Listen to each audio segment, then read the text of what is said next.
বলো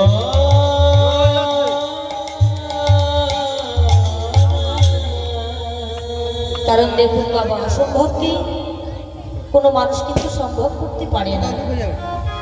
দেখবেন চাওয়ার মতো হলে মানুষ কিন্তু তাকে দিতে পারে, যেটা চাওয়ার মতো নয় কোনো ব্যক্তি কিন্তু তাকে দিতে পারবে না। দেখবেন মানুষ বিপদে পড়ে অনেক মায়ের বাড়ি ছুটে যায়। কেন? বাড়ি যদি অতিথি আসে, দরিদ্রতার মধ্যে অভাব সংসারে যেটা হয় বাবা, ঘরে যদি চাল ডাল না থাকে কি হয়, পাশের বাড়ি দৌড়ে গিয়ে বলে, হ্যাঁ গো দিদি, আমার বাড়ি দুজন মানুষ এসেছে গো, আমার চাল বাড়ন্ত হয়ে গেছে, আমাকে 2 কোটো চাল হাওলাত দাও তো। ওমা, সে কি না দিয়ে থাকবে গো? হ্যাঁ, সে বলবে না না দিদি তুমি নিয়ে যাও, দুদিন পরে আমাকে দিয়ে যাও, নিয়ে যাও। তাহলে দুদিনের জন্য দিচ্ছে, কয়েকদিনের জন্য দেবে। কিন্তু আচ্ছা, কেউ যদি বলে চাল না নিয়ে কোনো বন্ধুর কাছে গিয়ে যদি বলে, বন্ধুরে আজকে আমার টাকার প্রয়োজন নেই, আমি যে প্রয়োজনে ছুটে এলাম সেটাকে তুই সাহায্য করতে পারবি? হ্যাঁ, তা বন্ধু জিজ্ঞাসা করছে, হ্যাঁ রে কি বিপদ? বলে আমার বড় বিপদ নয়, তবু বিপদ, আমি তোর বউকে চাই, দিতে পারবি? কি বললি? আমার বউকে? বলে হ্যাঁ। তাহলে দেখুন, টাকা ধার দিলে মানুষ দেবে, চাল ধার করলে মানুষ দেবে, কেন? দুদিন পরে তাকে ফেরত দিয়ে দেবে। কিন্তু কোনো বন্ধুর কাছে গিয়ে যদি বলে, হ্যাঁ রে বন্ধু, তোর বউটাকে হাওলাত দিবি, দেবে? এই জগতে সব দেবে, সব বিনিময় করবে, কিন্তু কেউ কারোর সহধর্মিনীকে অন্যের হাতে তুলে দেবে না। কেন? তার সঙ্গে জীবন মরণের বাঁধন। সে যত নিষ্ঠুর হোক না কেন, সে কোনো প্রকারে তার পরিবারকে অন্যের হাতে তুলে দিতে পারবে না বাবা। নারায়ণ নীরব হয়ে গেল।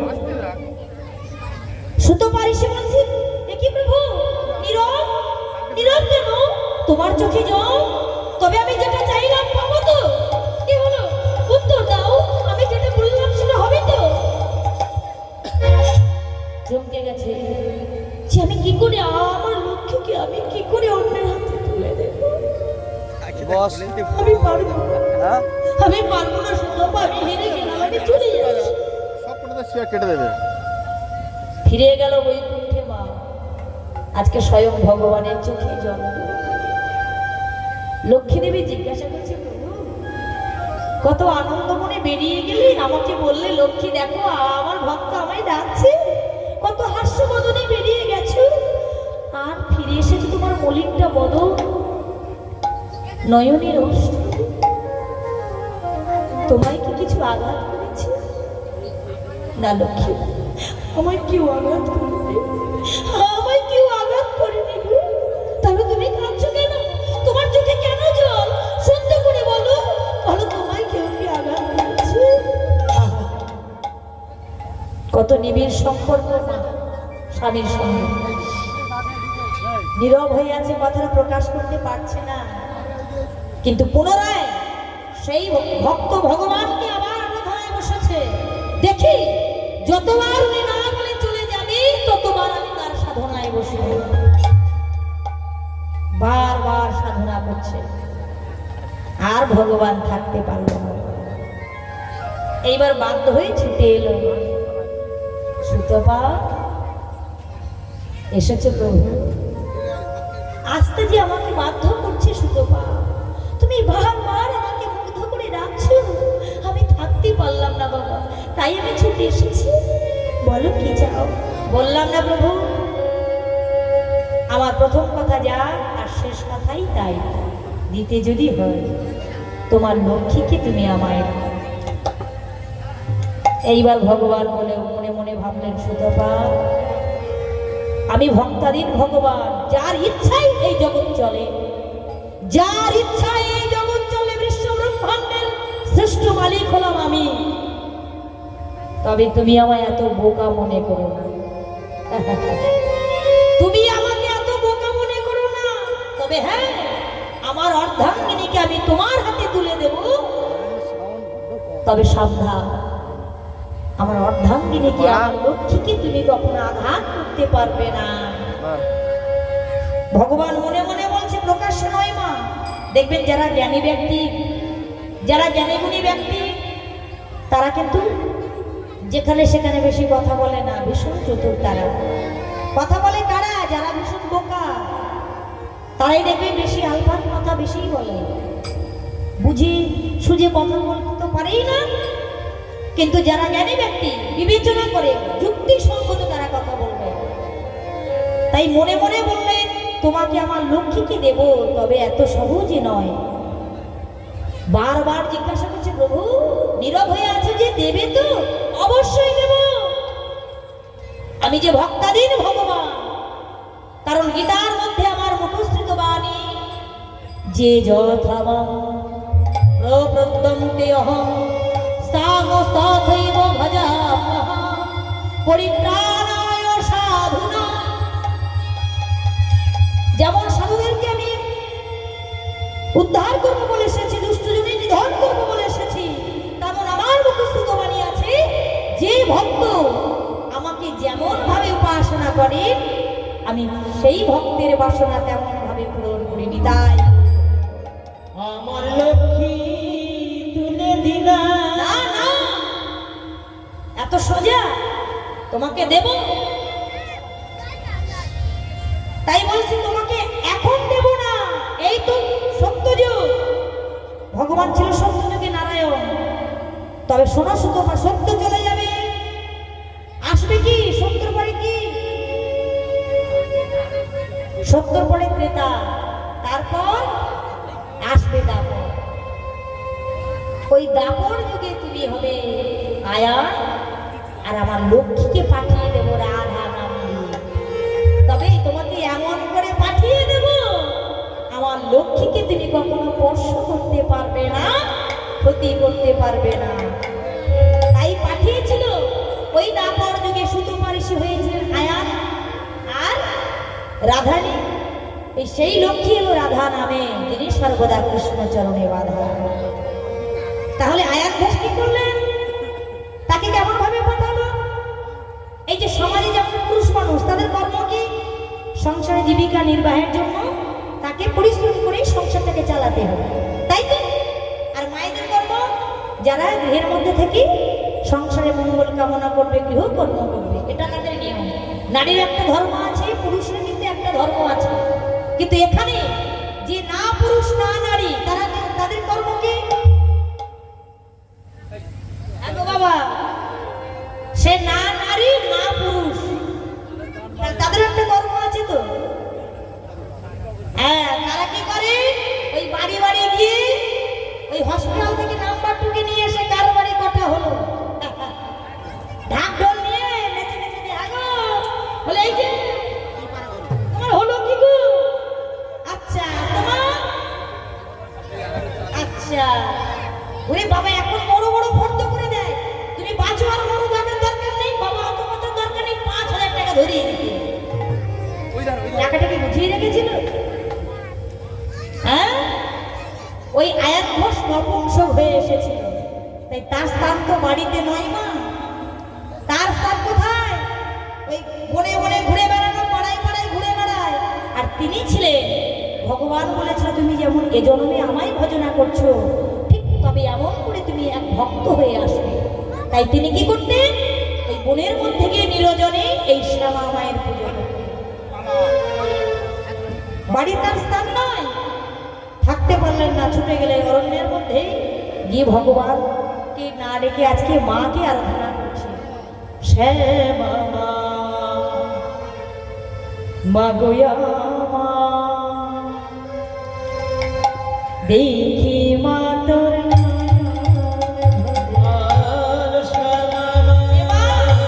দেখা দে,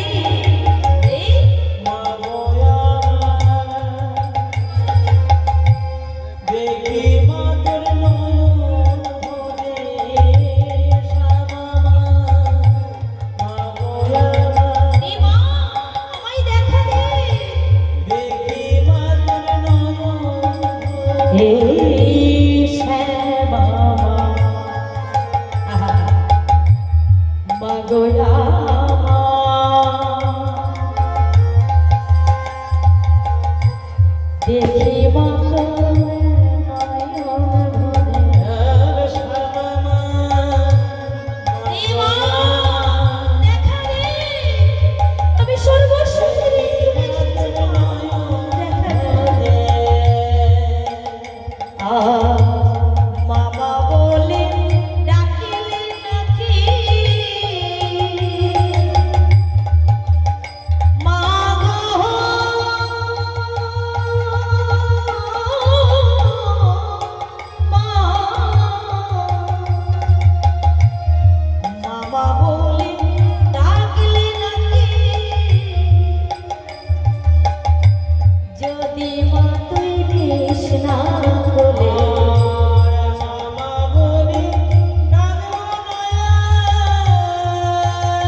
তাহলে তার গৃহস্থান হলো না, ভগবান সেই লক্ষ্মীকে ফিরিয়ে দিয়েছিল ওই আয়ানের হাতে।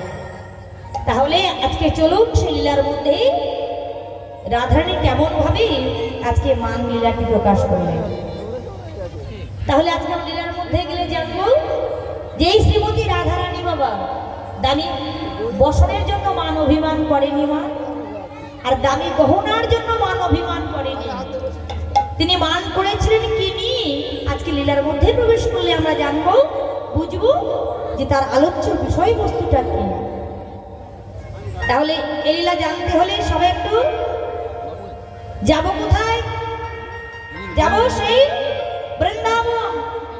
কারণ এই কৃষ্ণ নাম করতে করতে আজকে সবাই কিন্তু আমরা বৃন্দাবন পর্যবেক্ষণ করবো। কেমন সবাই যাবেন তো বাবা? কি সবাই? আচ্ছা, কারা কারা যাবেন না একটু হাত তুলুন তো দেখি।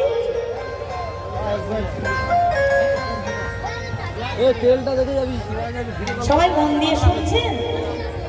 আচ্ছা, বাহ, সত্যি খুব ভালো লাগছে। সত্যি ভগবানকে কতখানি আপনারা ভালোবাসেন সে আমি সর্বপ্রথমে এসে বুঝেছি যে এনাদের মধ্যে কতটা ভক্তি, কতটা প্রেম। ভগবানকে কারা কারা ভালোবাসেন না হাত তুললেন, তাই না? আচ্ছা, এবার বলুন তো দেখি কারা কারা ভালোবাসেন সবাই মিলে একটু জয় রাধে।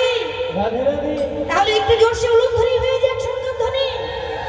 বাহ, সত্যি আমরা সবাই বাবা বৃন্দাবনে এসেছি।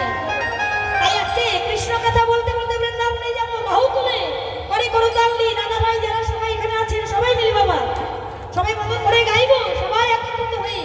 আমরা এমন আছে এত জোরে জোরে প্রতিধ্বনি হবে। থানা কাছে তো? থানা কাছে তো না দূরে? এই কাছাকাছি না পোস্টার? তাহলে এত জোরে জোরে প্রতিধ্বনি হবে যেন থানার বড় বাবু এখানে এসে হরিনাম শোনেন। জয় রাধে। হ্যাঁ আছি মা, আছি। আমরা অনেক জায়গায় যাই, থানার মানুষরা এসে দাঁড়িয়ে হরিনাম শোনেন। কেন? তারা ভক্ত। এই জায়গাটাই কিন্তু বাবা সবার জন্য নয়। আস্তে আস্তে এই জায়গায় যারা বসেছেন এসেছেন, এই জায়গাটা সবার প্রাপ্য নয়। যারা পূর্বজন্মে ভগবানকে ভালোবেসেছেন এই জায়গাটায় বসতে হলে টাকার মালিক হতে লাগে না। এই জায়গাটায় বসতে হলে সুন্দর মানুষ হতে লাগে না। এই জায়গাটা বসতে হলে 10 তলা বাড়ির মানুষ হতে লাগে না। তাকে এই জায়গায় বসতে হলে শুধু তাকে ভক্ত হতে হবে। এখানে আজকে আপনারা সবাই ভগবানের ভক্ত। তাই চলুন সবাই একটু বাহু তুলে করো করো তাহলে। ও মনে কৃষ্ণ কথা ভেবে ভেবে, কৃষ্ণ কথা ভেবে ভেবে। তাহলে অন্য কিছু ভাবলে হবে না, এখানে ভাবতে হবে শ্যামামাকে, ভাবতে হবে ভগবান কৃষ্ণকে।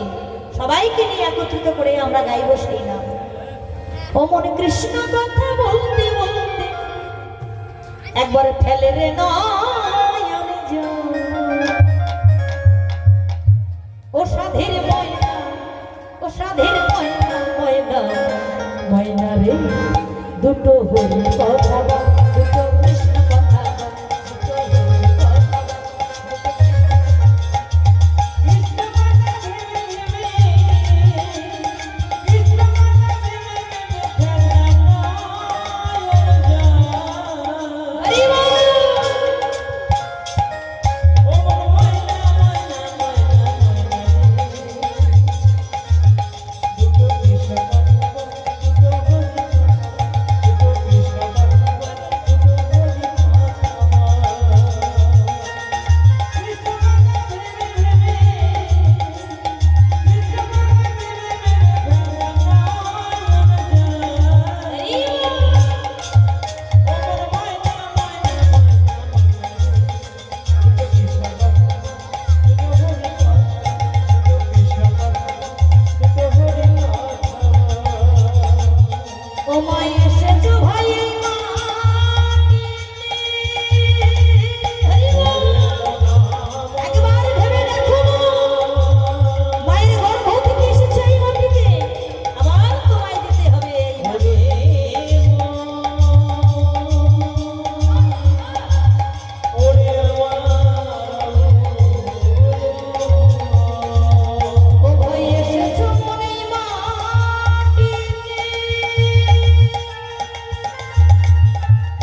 ভীষণ ভালোবাসবে।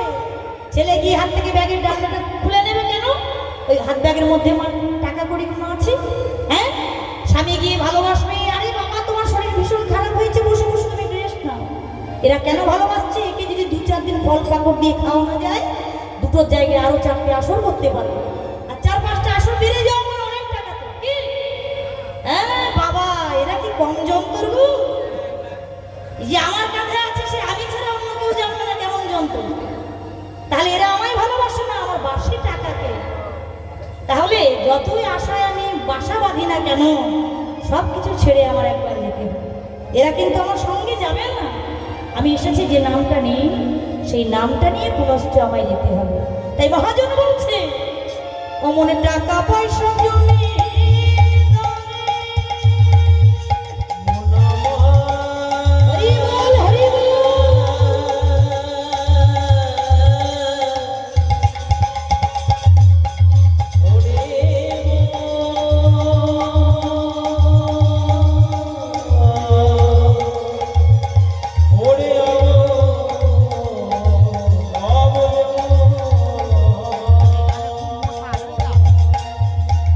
মনের টাকা পয়সা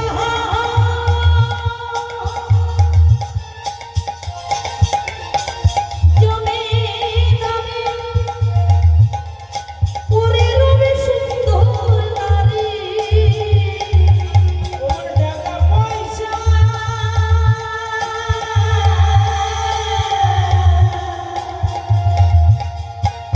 জমি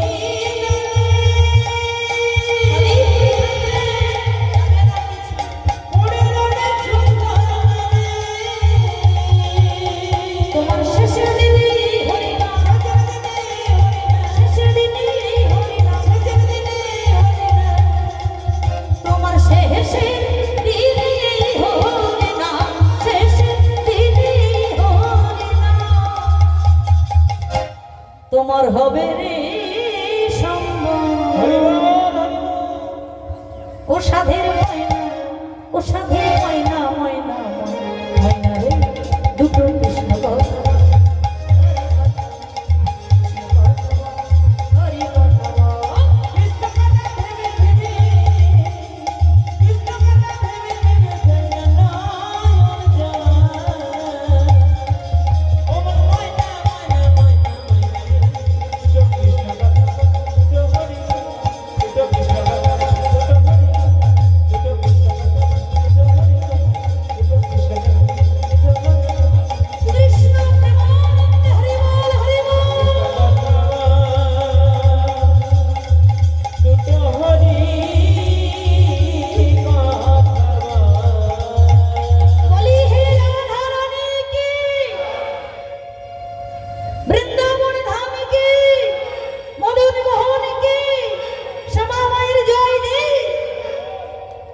তাহলে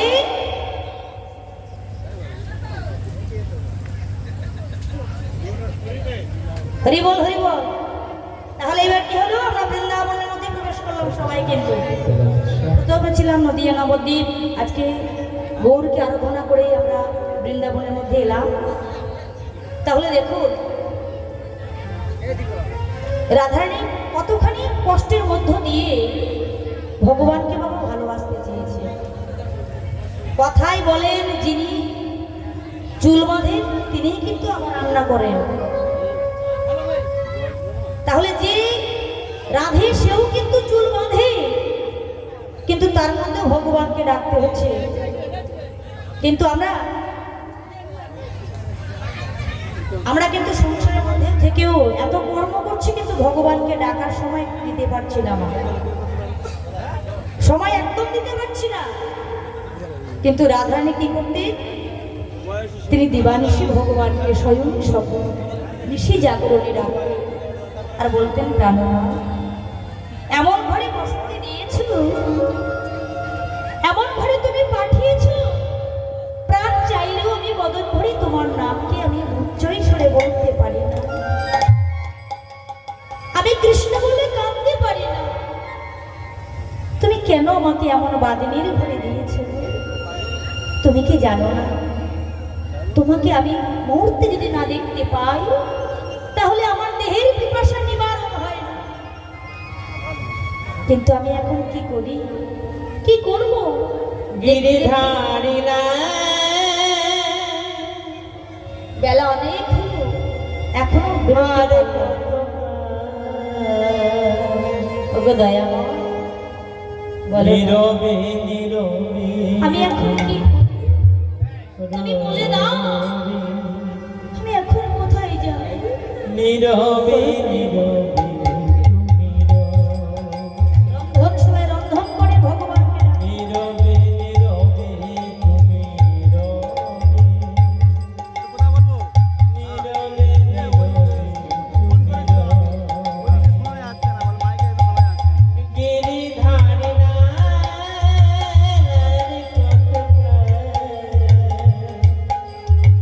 নীরবে নীরবে তুমি আড়ালে আড়ালে তুমি দেখা দাও প্রভু, আমি আর পারছি না, নীরবে আমি আর পারছি না দয়াময়। শুধু একবার, শুধু একবার। নীরবে নীরবে তুমি গিরিধারী না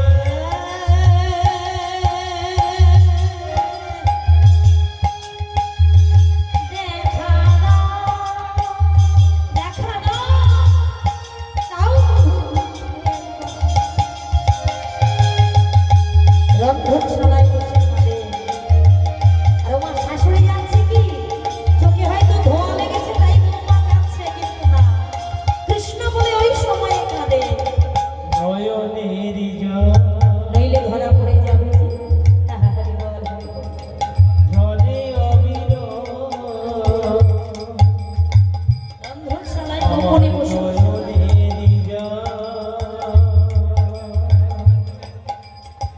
ঝরে অবির কবে তুমি মরে দেখা দেবী একবার, একবার। নীরবে নীরবে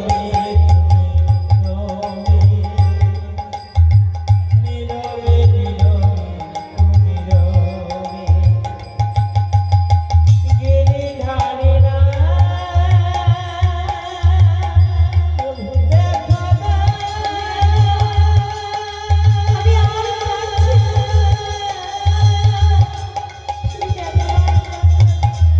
একবার দেখা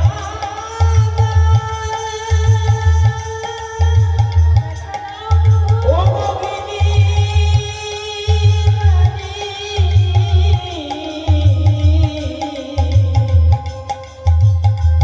একবার দেখা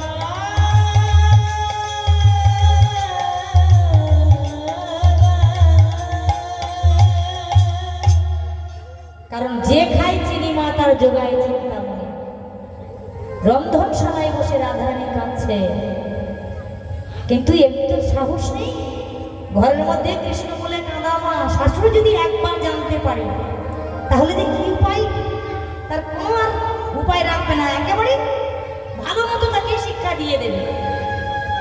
কিন্তু কিছু করার নেই। সখীদেরকে ডেকে বলছে, জানিস সখী, কত বেলা হয়ে গেল, গোবিন্দের গোষ্ঠে যাওয়ার সময় হয়ে গেছে। এখন আমি মাদিনীর ঘরে বসে আছি, কিন্তু গোবিন্দকে দর্শন পাচ্ছি না, কি করি বল? আমার সহযোগীরা, এই সহচররা সহযোগিতা করছে। সখীগণ গিয়ে বলছে, ও রাধে, তুই কেন কাঁদছিস? তুই কি জানিস না, যে খায় চিনি তার যোগায় চিন্তামণি। কেন কাঁদছিস?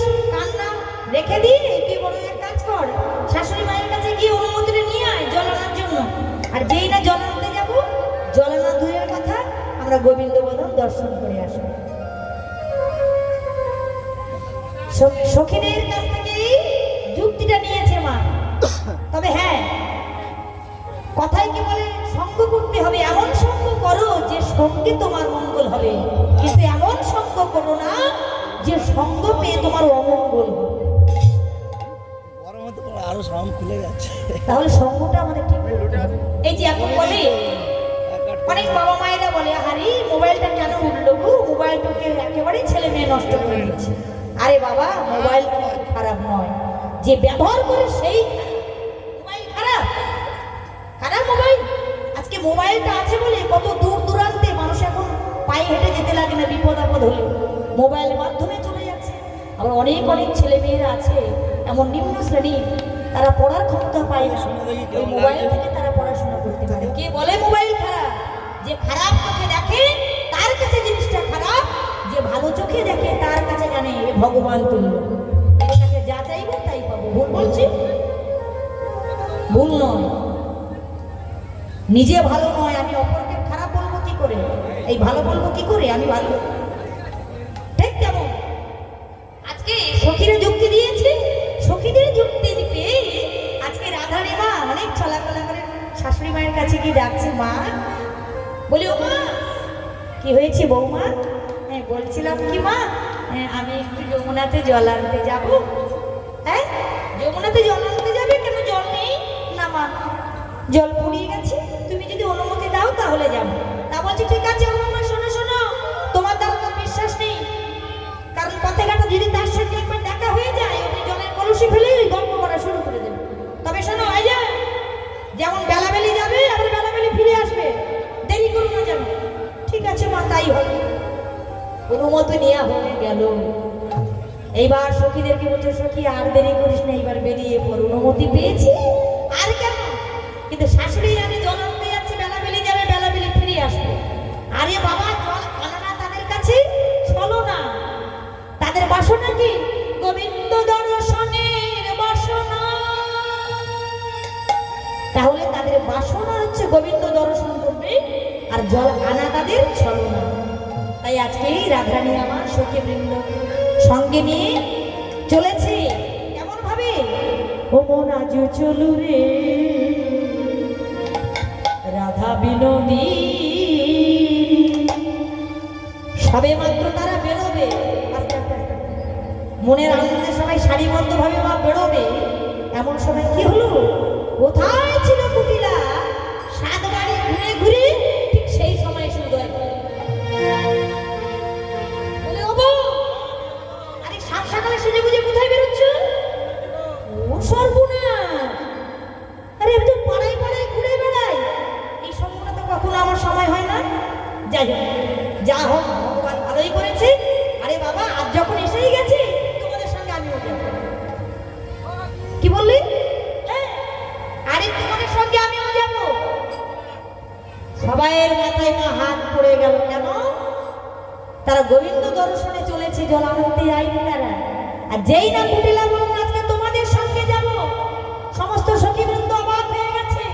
রাধারানীকে ইঙ্গিত করে বলছে, ও রাধে, আচ্ছা কুটিলা যদি সঙ্গে যায় তাহলে কি গোবিন্দ দর্শন মিলে কি?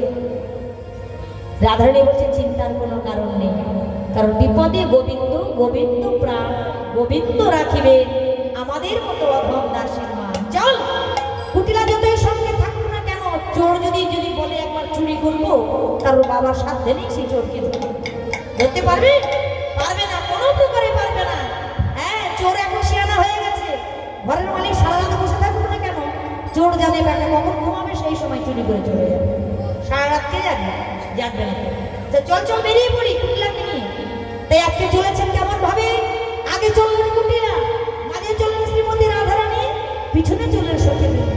মায়ের টুলু ধরি শঙ্কের ধ্বনি, ও মন আজ চলু রে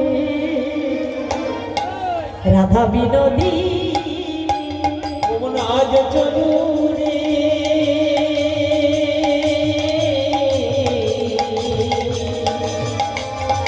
রাধা বিনোদী। ও মন আজ চলু রে রাধা বিনোদী। আগে আগে যাই কুটিলা মাঝে রাধা রানী, আগে আগে যাই কুটিলা মাঝে রাধা রানী। আগে আগে যাই কুটিলা মাঝে রাধা রানী। ওই নয় আগে আগে যাই কুটিলা মাঝে রাধা রানী। এমন সখীগণ, আবার সখীগণ, দেখো সখীগণ সঙ্গে চলেন যতে গোপিনী। ওই না সখী গণ, ওই না সখী গণ সঙ্গে চলে রাধা বিনোদিনী চলু রে। রাধা বিনোদিনী চলু রে রাধা বিনোদিনী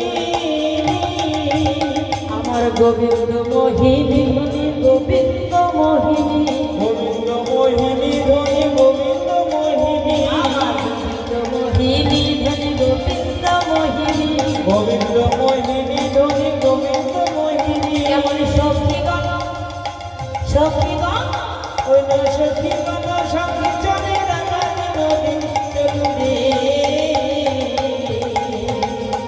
রাধা বিনোদিনী চলু রে রাধা বিনোদিনী চলু রে রাধা বিনোদিনী চলু রে রাধা বিনোদিনী রাধা বিনোদিনী রাধা বিনোদিনী রাধা বিনোদিনী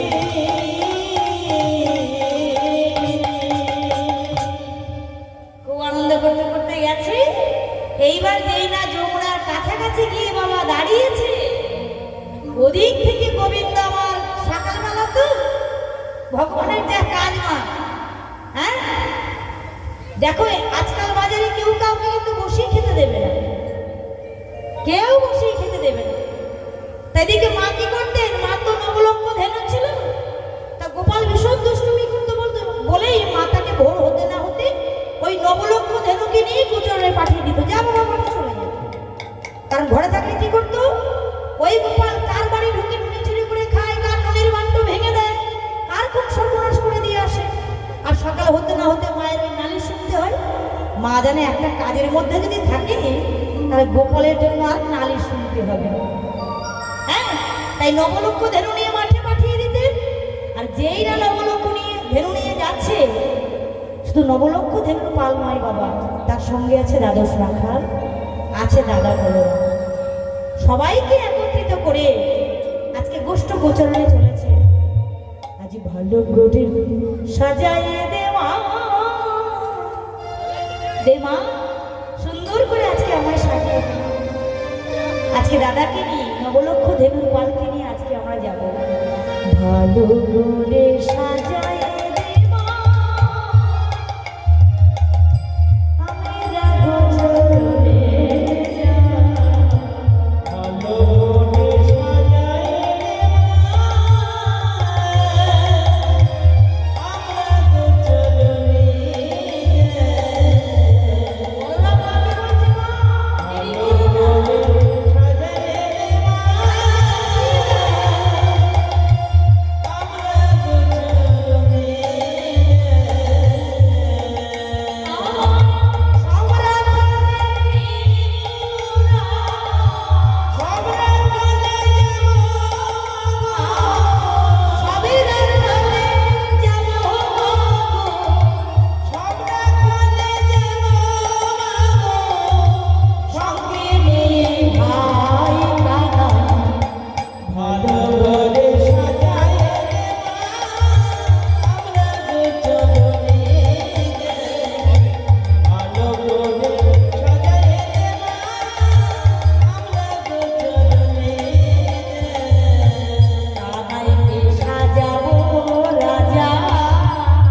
মাকে বলছে, মা, দেরি করো না।